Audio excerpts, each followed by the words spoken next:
भारत सरकार ने एनपीएस की जगह यूनिफाइड पेंशन स्कीम को लागू करने का निर्णय लिया, जिस पर हाल ही में केंद्रीय मंत्रिमंडल ने मुहर भी लगाई। यूपीएस 1 अप्रैल 2025 से लागू हो जाएगा। एनपीएस और हाल ही में केंद्र सरकार की तरफ से लागू की गई यूपीएस का विरोध देश भर में किया जा रहा है और सबसे बड़ा सवाल ये उठ रहा है कि जो सरकार अभी तक इतने वर्षों में एनपीएस की खूबियां गिनाती हुई नजर आती थी और उसी के पे इस सरकार ने अब यूपीएस भी ला दिया और अब सरकारें ये कह रही है कि यूपीएस कर्मचारियों के लिए बहुत अच्छा है, लेकिन कर्मचारियों का तो यही कहना है ना तो उन्हें यूपीएस चाहिए और ना ही उन्हें एनपीएस चाहिए, उन्हें तो सिर्फ ओपीएस चाहिए और इसको लेकर लगातार प्रदर्शन जारी है। देश के हर एक राज्य में ओपीएस को लेकर प्रदर्शन चल रहा है। कर्मचारी और शिक्षक अपनी आवाज को बुलंद करते हुए नजर आ रहे हैं। एनपीएस और यूपीएस योजना से कर्मचारियों का भविष्य सुरक्षित नहीं है, ऐसा कहना है कर्मचारियों का। ऐसे में ओपीएस बहाली को लेकर काली पट्टी बांधकर विरोध भी जताया गया, आक्रोश मार्च भी निकाला गया, लेकिन फिर भी सरकार के ऊपर कोई असर नहीं पड़ रहा है और सरकारें अब भी यूपीएस और एनपीएस का खेल खेल रही है। लेकिन जो कर्मचारी है उनका साफ तौर पे यही कहना है कि वो तो ओपीएस को बहाल करवा कर ही रहेंगे, फिर चाहे जो भी कदम उठाना पड़े। और इसके लिए अब 15 दिसंबर को एक महाधिवेशन रखा गया है और इसी के साथ जिन जिन राज्यों में विधानसभा चुनाव है वहां पर वोट फॉर ओपीएस जैसी मुहिम चलाई जा रही है। फिलहाल 15 दिसंबर का दिन बेहद खास होने वाला है क्योंकि उसमें आगे की रूपरेखा भी तय की जाएगी। और इसी के साथ एनएमओपीएस एक ऐसा संगठन है जो कि पूरे देश में चल रहा है और इसके अंतर्गत हर राज्य से कर्मचारी जुड़े हुए और राज्यव्यापी भी प्रदर्शन चल रहा है। और एनएमओपीएस के अंतर्गत ही जो कार्यक्रम होने वाला है 15 दिसंबर को, उसी विषय पर अटल टीवी की टीम ने बातचीत की एनएमओपीएस के कोषाध्यक्ष से। उन्होंने क्या कुछ जानकारियां दी हैं, आप भी सुनिए।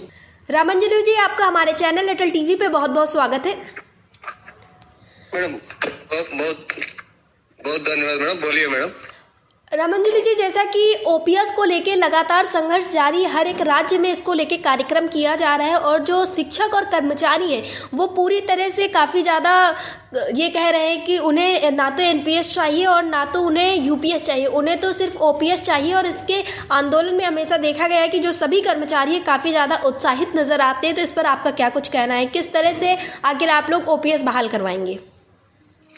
जरूर मैडम, सारे भारत पर सभी कर्मचारी ओपीएस मांगते हैं। इसके स्थान पर कोई लोग एनपीएस या यूपीएस कोई ना मांग रहा है, क्योंकि with the help of OPS only at the time of retirement they have a chance to get a better pension. With the help of that they have a chance to get a better life. That's why from Kashmir to Kanyakumari, more than 80 lakhs employees are now requiring only old pension, madam. That's why in various states the agitations are still going on.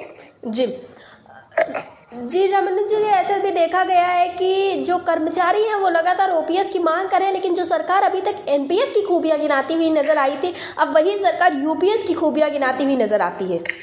Madam वो दिन आएगा सारे भारत में जब पूरा लोग NPS के अंदर आ जाएगा। उस दिन सरकार बदलने की ताकत कर्मचारी लोगों को मिलेंगे। उस समय जरूर ओपीएस सरकार दिया जाएगा जरूर, क्योंकि right now 80 lakhs employees are working in India and coming in soon it will be increasing day by day when the whole nation will be turned into with the NPS employees. At that moment without any hesitation, without any doubt, the government will be all parties will come down and give assurance and implement the old pension scheme.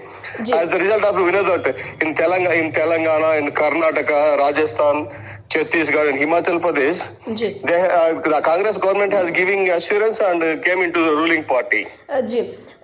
अभी 15 it will be happen in all states as soon as possible. जी, अभी 15 दिसंबर को एक महाधिवेशन रखा गया है जो कि दिल्ली में रखा गया है। विजय बंधु जी के नेतृत्व में अधिवेशन होना है और जिसमें सभी पदाधिकारी शामिल होने वाले और ऐसा कहा जा रहा है कि इसमें आगे की रणनीति तय की जाएगी कि किस तरह से आगे का आंदोलन बढ़ाया जाए जिससे एनपीएस और यूपीएस को हटाया जाए और ओपीएस जो है उसको लाया जाए। तो इस पर आपका क्या कुछ कहना है? Ma'am, actually, under the leadership of Vijay Kumar Bandhu ji, we are fighting throughout the nation. All the states will be take part in that convention on December 15th.